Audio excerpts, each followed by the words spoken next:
First off, I want to salute everybody coming out. The Fatherhood is Fatherhood. You know what I'm saying? Luncheon. You know what I'm saying? That means something. You know what I'm saying? As fathers, we got to be role models and leaders for our youth over there. Hey, babies. Alright, but next up, I'm going to give the floor to my man, Life. He came all the way through, you know, to support the luncheon, man. What's goody? Yo, first and foremost, I think it's an honor and a privilege to be amongst brothers, because as iron is the iron, I'm watching everything move, and you giving jewels to your kids, Jay giving, yo, go in and make sure your hair don't get wet. These are the jewels that we don't always see, because I know when I came up, at least, wasn't no fathers around my neighborhood. So it's not just about us sitting down, building to listen to me speak. It's the fact that we can, as iron is the iron, sharpen one another, and that we felt it was important for all of us to be here. So we're having conversations about being fathers. I've been having like an up and down. I played every position about being a father in life, I promise you, except for deadbeat daddy. Right. Every other aspect, I've been the absentee, I've been the father in the house, I'm a foster care provider. I've been pretty much every aspect of being a father, except for being a deadbeat father. Also making sure that the people around me are not deadbeat fathers. The reason I wore this shirt, one or two reasons. One, we was gonna wear the other shirt, but it was important I put this shirt on because I was made by a village. So I wish my kids was here and my pseudo son is here. I'm gonna say it that way, and that's not out of disrespect, it's out of the positions that we play. Because what I realize is, a lot of times, we as fathers don't know how many kids we have. I know it sounds crazy. When I grew up, right, my father used to hustle. You want me to be open, right? Yeah, you can be open. My father used to hustle. So that was the thing that I used to run behind. So anything he did in the street, I ran behind. He was alcoholic, and people looked at me crazy. And it's like, yo, I said, I take up from him at every extent, right? One day I'm driving, came to pick him up out the drunk tank. He grabbed me, I'm 12 years old. He put me behind the wheel, he said, I'm still drunk, I can't drive the car. I jumped in the driver's side, never drove before, I'm driving with 2 feet, he grabbed me. He spit all down the side of my face. If you know anything about alcoholic spit, it's running down the side of my face, and I'm going, trying to hold the car on the road, first time ever driving, no experience whatsoever. And he looks at me and says, you better never drink in your life. And I'm looking like everything he's ever been is what I ever wanted to be. You know what I'm saying? So I'm looking at him, he grabbed me, holding me. What did I just say? And I'm like, yo, whatever, okay. He said, no, give me your word. So I gave him my word, right? Next day I was livid, because the only thing I want to do is grow up and be able to drink a beer. Facts. That's what I saw him and his guys doing. That's what it was for me. The next day I didn't drive for him. He crashed into a tree and broke his whole face swole up. I came and seen him in the hospital. He tried to wink, his eyes were swole open. You ever seen somebody with their face swole open? So in that moment, I've never drank in my life. I don't knock anybody that does, it's just, I was holding my word on that. So no matter what posture you've been in as a father, there's still a way that you can train your kids to come up the way you want them to come up. Because a lot of times people are like, oh, you did X, Y, and Z, and bring your past into play. Right. You can say a lot of things about me, but you can't say I ain't been a good father. The rest of that stuff, anytime you had any problem, that doesn't define who you are. So the mistakes of you being a father, listen, I was on the job training becoming a father. Then my father came back around, right? All of a sudden it was community, and you gotta do this, you gotta do that. He would grab me and say stuff like, son, the S on Superman's chest does not stand for stupid. In front of everybody. He come grab me off the corner. If you ain't wash your face, you ain't brush your hair, you ain't brush your hair, you ain't brush your teeth, you ain't wash your hind parts. He would embarrass me in front of people. Because what he was teaching me was my presentation was important. Never had a job before. Now all of a sudden he was focusing on you get a job, you get a job, you get a job. I came in the Marine Corps, did that joint for 21 years. So I was asking him about doing this thing. I know a lot of us entrepreneurs. Anybody entrepreneur in the room with me? So here was the thing. So my father plays drums professionally for a living. Like he's done his job his whole life. This is the only, it got him through Vietnam. This is the thing that he did. Whether he was high, I'm just be honest, whether he was on his highs, whether he was fiend out, or whether he was back on his ledge. You know what I'm saying? He played the drums. So one day he called me and said, yo, how many shows you got this week? I was like, I'm always trying to big him up. Anybody who got a father know they like, yo, I'm gonna do you one better. Like, I got 4 shows this week, I'm winning. He was like, that's cool, that's cool. I'm like, cool. I got 4 shows in the week. I know it's better than cool, right? So he's like, I said, so how many shows you got? He said, I got 6 shows today.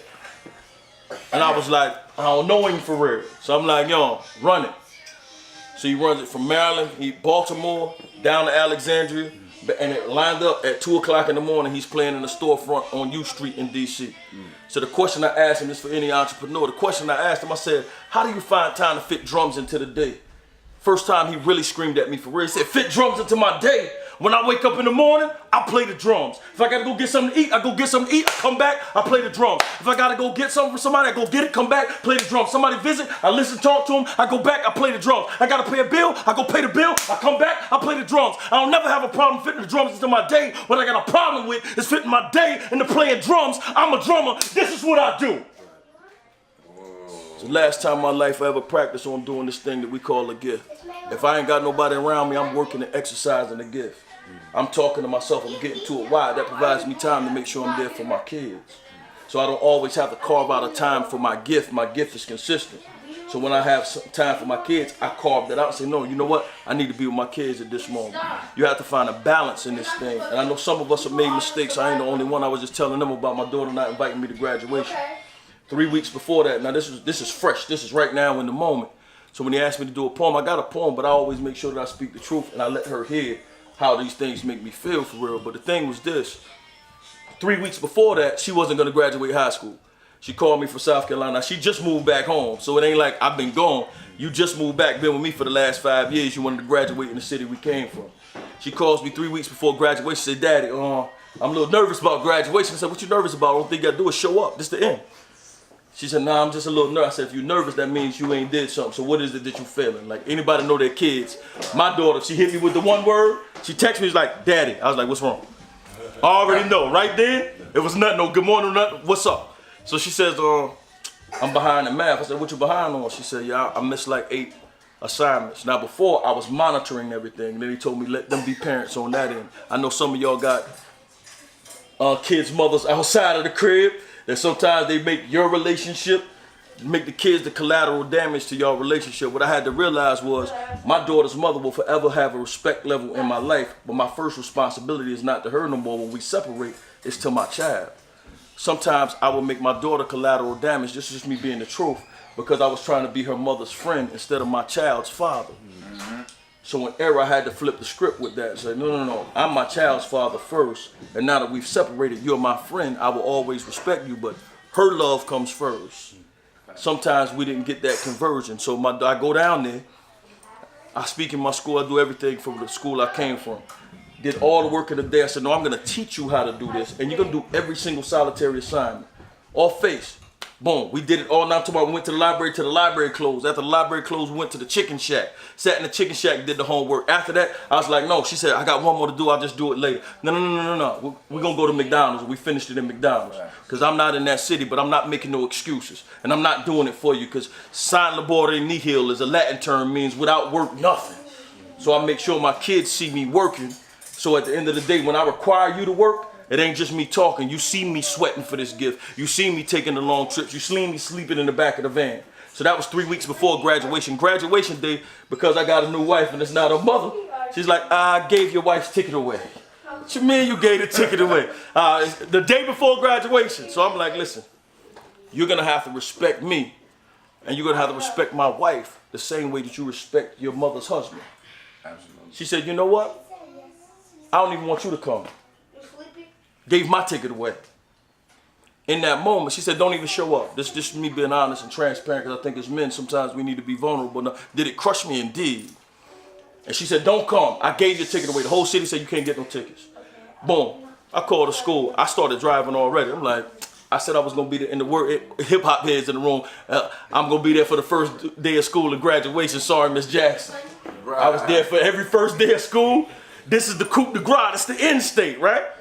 I'm driving down like, I don't care what happened. If I got to go stand in the yard, I'm going to be there. And when they walk out the building, she going to know I was here. Luckily, I do a lot of work in the city. They bought me tickets. I came in. I was real cool, calm, and collective. She walks on the stage, throws her hair, throws her cap off. And everybody's like, stop recording. I said, no, what kids got to understand, kids, this jewel is for you. Don't never disrespect the king of the house. Because God, back in the day, if you disrespected the king, you got decapitated. In that moment, the metaphor was she threw her cap off. God had a way to cut her head off for disrespecting the king. Afterwards, she came out, she started crying, and she broke down. And I was like, yo, congratulations. We spoke from this far. She didn't come hug me. She didn't say nothing. I said, Jay. She looked up. I said, congratulations, yo. She dropped her head, walked off with their family crying. Everybody, and I went back to my conversation. Everybody's like, yo, you ain't hurt? I said, nah, because on the way down here, I've assessed every single solitary thing I've done in my kid's life. I'm talking about from hello, from conception till right now. The thing that changes everything, because a lot of times people play us like we ain't worthy. The thing is this, I didn't have no regrets. I took care of the 3 P's of being a father. First P was I always provided, and that's just not money. When I first started out, I ain't gonna front. I thought I ain't had nothing growing up. I give them a bag, I'm good. Right. Nah, I started providing time. I started sitting down and watching those documentaries and providing her intellectual money. And then giving bread on top of that. So I always did that. After that, protection. A lot of times they're trying to feminize us as men and try to say you can't do X, Y, and Z. There's a time where you have to stand in the gap and say, you know what? I'm prepared to die today to make sure they live tomorrow. I protect that at all costs. When people try to kill me for protecting them, literally. When they try to kill me in my character in a metaphoric way, but literally try to kill me because I'm standing in the gap and I don't care what you do about it. I'm going to die for this. Sometimes we don't have that conversation, and people outside our culture sometimes don't understand what that means. First, growing up the way we grow up, looking the way we look, and dealing with the things we got to deal with in the day, our life is different here on this soil. Facts. Right. So we have to really pray for peace and prepare for war sometimes. And the last thing is, when I was dealing with my daughter in that moment, I had the opportunity to say, you know what? I'm not going to be there because she don't want me to be there. Sometimes you just got to pray. The thing that I learned in that moment is sometimes we can do every single solitary thing right, and it still ain't gonna work out for us as fathers. But you know what the thing I ain't gotta never regret for? My responsibility said be there. Even when your mama don't want me to be your father, it doesn't matter what happens in the earth, my responsibility say be here. Even when you don't want me to be here, sometimes I gotta kill you to make sure you live. I'm gonna be on deck. Why? Because I'm responsible to be your father even when it hurts. And sometimes it hurt. I know I ain't the only person that had that shower night where you tears running down your face in the shower because you thinking I got to do better than my father did for me. I got to do better than I think I could do for myself, for my kids, because at the end of the day, this is the legacy I leave to the world. And sometimes people try to play us like we don't matter. The mama matter, but the fathers don't matter. Let me explain this part to you. The earth is the earth. Wherever you go, the earth is the earth, and anything can bloom from it. The man carries the seed, right? If I take an apple seed and put it in the earth, apple tree grow. Take an orange seed, put it in the earth, orange tree grow. Right. I take a grape seed, put it in the earth, grapevine. I know y'all thought I was going to say a grape tree, but that wasn't going to happen. From the country. The grapevine grow. So what that tells me is the earth will nurture the seed, but the man's going to determine what the seed's going to be. Right. You're the carrier of the seed. You made it the apple tree. You made it the orange tree. You made it the grapevine. So our importance is uncanny. You can't tell me that I'm not important. First thing we have to realize, our importance is for real. For real, I am the reason that you are what you are. They'll say, oh, mom's carried me for 9 months. Everybody done heard, I carried her for 9 months, I went through labor. I carried her whole life. I'm the spark that put life in it. If you can go to the biblical sense, what they do, they go down the bloodline of the man. That means we have a different responsibility. So how dare you act as if I'm not important? We as men, and here's the other part, there's the seed part, right? I've learned in life, you might plant a seed one place and reap your harvest somewhere else. My daughter didn't ask me to come to graduation. One of these kids that I've been provided for gave me and my wife tickets to her graduation. I planted seeds over here. I reaped my harvest over here. Sometimes we planted seeds we couldn't get to. Sometimes other people planted seeds. I don't even know what to call them half the time. Out of being respectful as men, I love him like my son. So I ain't sonning him in no baby way. I love him like my son. I love him like one of my kids. We've been together since he was 13. He's about to be 20 in July. I love him like he's my son. He has a father that's there, that's superior. He entrepreneur, he works with him, he lives in the house, he do everything. But there's certain things that we do that they don't do. So what that tells me is, when I said in the beginning, we don't know how many kids we have. Let me go back to the story I initially talked about. First, I told you I never grew up with my father. The first person that I was talking about was my uncle. He wasn't my father. That was the alcoholic that taught me how to drive and the reason that I've never been drunk in my life.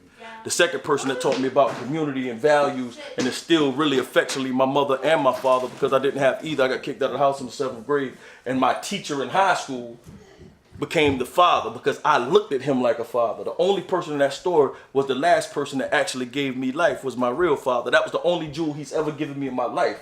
So what that taught me was, we don't know how many kids we have. When we talk about actions, somebody else might be watching you, and though you didn't create them, they put you in the role to be the father.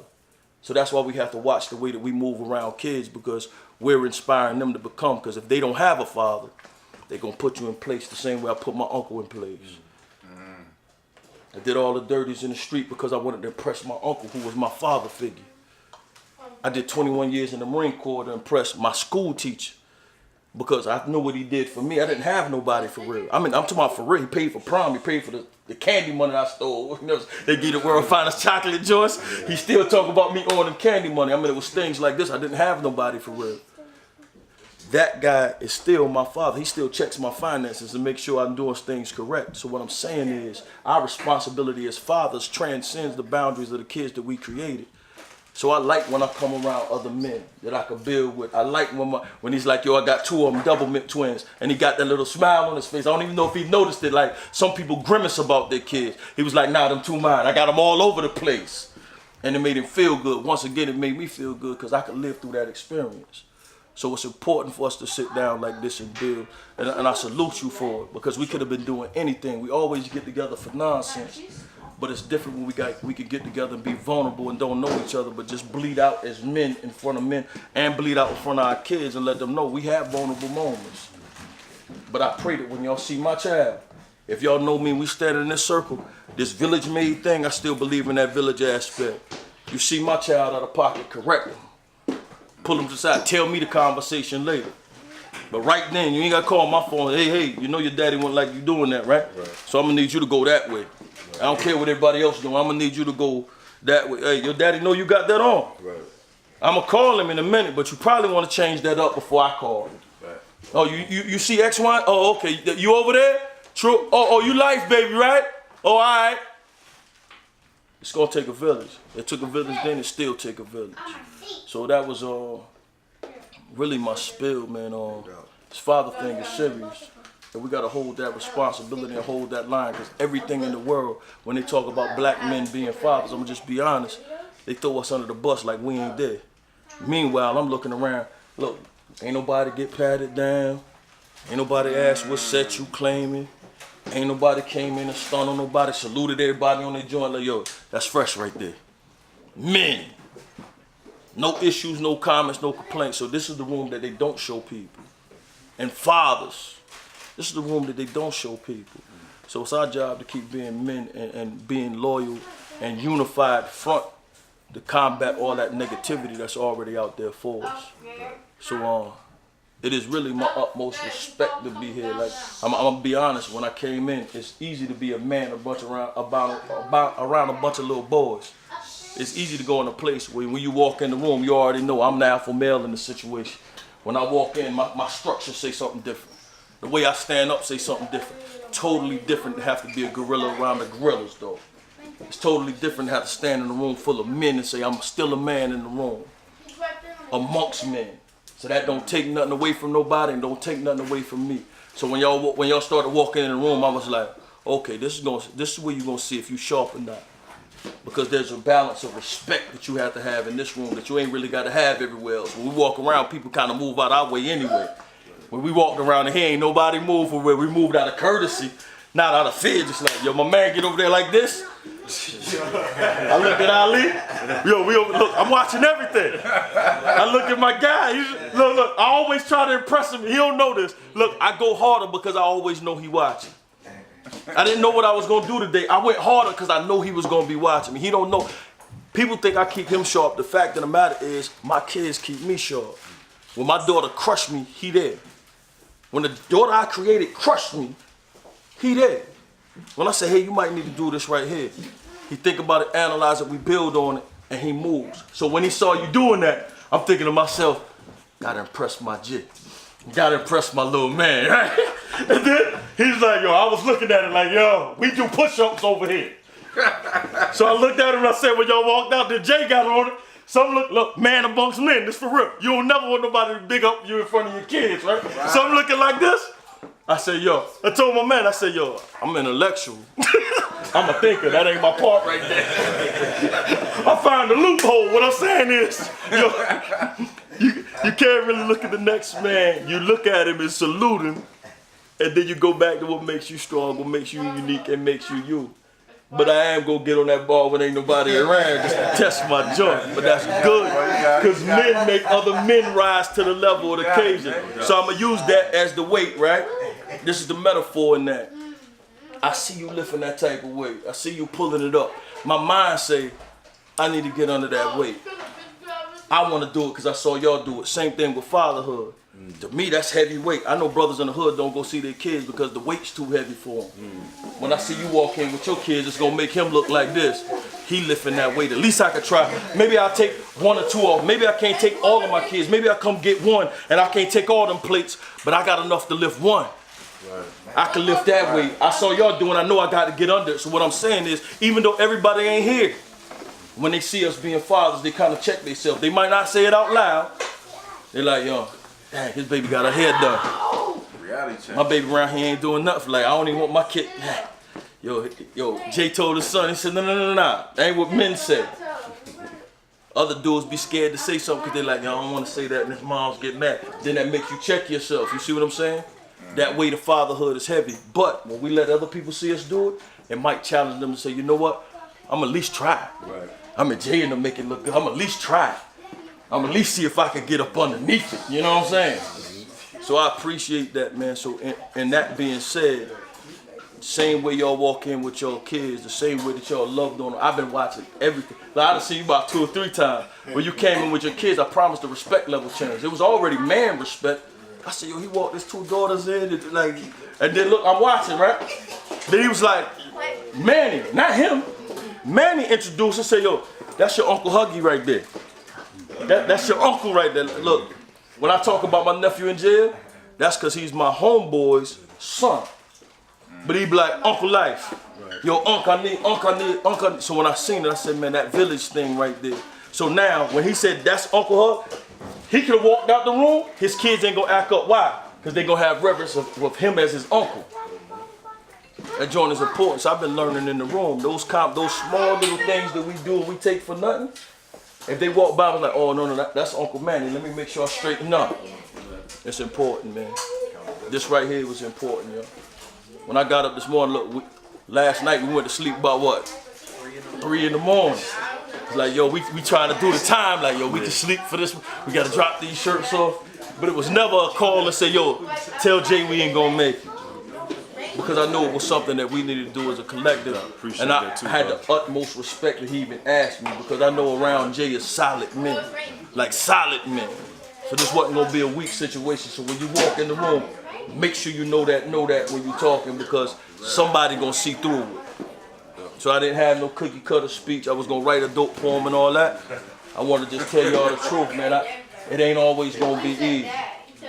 But our responsibility supersedes anything that get hard with being a father, man. So that's my spiel. If y'all want to do a Q&A, we can just build. I meant Q&A back and forth. I got questions I got to ask y'all too, man. I'm getting through it like everybody else. So we have to get our jewels from everybody and put in our hat trick box, take the meat and leave the bones for real. So for sure. I think this was important. This is dope. We should do more stuff like this. Even if we just do fathers, yo, it's Father's Day every day. And that for sure. Our hood is fatherhood. We just need to start walking through the hood with our kids. I don't care who hood. Yo, no, this is the hood we represent. It don't matter what set you claim. When it come to this, we're a unified front. And just let other brothers start seeing it. It's gonna be the same thing as them lifting weights. I promise you, I'm gonna get it. When everybody walk out, ain't nobody looking. Nah, I got you. I'm responsible. I'm here, right? Same way when somebody see you walk by with your kids, you be like this. Man, I ain't gonna do nothing in front of her. I'm gonna go to the bathroom. Yo, shiny up. Just tell her I love her, y'all. You know what I'm saying? So I just want to say, man, I appreciate y'all for real. Like, that's love. I appreciate y'all, man. That really made me better, just to build with brothers and get that off my chest around men and say, yo, I was hurt. You know what I'm saying? Because we ain't gonna say we hurt.